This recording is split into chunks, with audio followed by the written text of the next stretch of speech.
Hey everyone, welcome. Today, we're talking about a Nobel Prize that didn't just celebrate a single discovery. Oh no, it sparked a whole revolution in how we think about tackling one of humanity's biggest, most stubborn problems, global poverty. This is all about the shift from just guessing what might work to actually knowing. But seriously, just stop and think about that for a second. How do we really know? Is it all about building more schools? Is it about giving out small loans? Better healthcare? For decades, you had the biggest minds in the world debating these huge, sweeping theories. But the real question was, how could anyone be sure which of these ideas actually made a difference for people on the ground? That's the core problem we're getting into today. And, it turns out that creating a reliable way to answer that very question, well, that's worthy of one of the highest honors on the planet. Back in 2019, the Nobel Prize in Economic Sciences went to a group of people who developed a powerful new method for finding those answers. So this was the official line from the Nobel Committee. And that one little phrase right there, experimental approach, that is the key to this whole thing. It signals this massive, fundamental shift away from debating grand theories in a classroom to actually testing real solutions in the real world. So, who are these pioneers who came up with this idea? Let's meet the economists who totally changed the game. These three brilliant researchers, working together, working separately, they are the architects of this new way of thinking. What they did was they took the kind of rigor you'd see in a science lab and applied it to the messy, complicated world of development economics.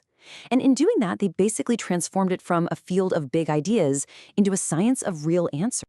Okay, so let's get into the weeds a little bit. What in the world does an experimental approach even mean when you're talking about something as huge and complex as poverty?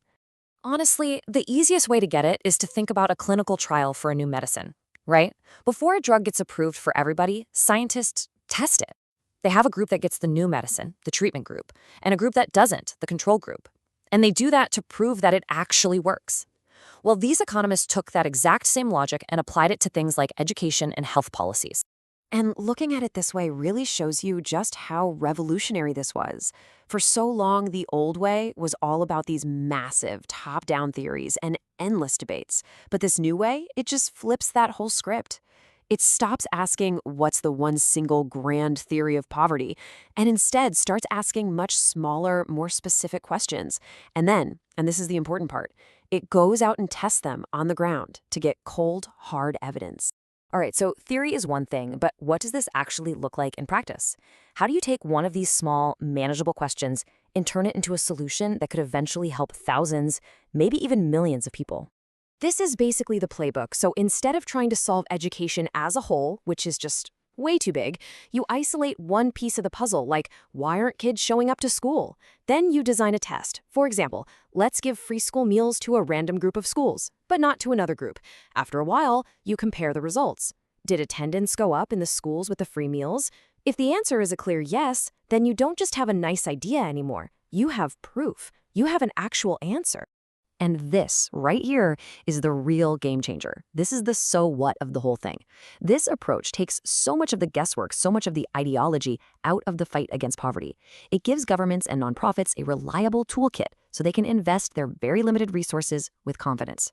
It means that these huge decisions that affect millions of lives can finally be based on what's proven to work, not just what sounds good or feels right. It's about making every single dollar count. And that kind of leaves us with this big, fascinating question to chew on, right? If the answer to poverty isn't one single giant solution, but instead a whole bunch of small, proven, incremental steps, well, what does that mean for the future? How does that change the way we approach one of the greatest challenges we face as a species?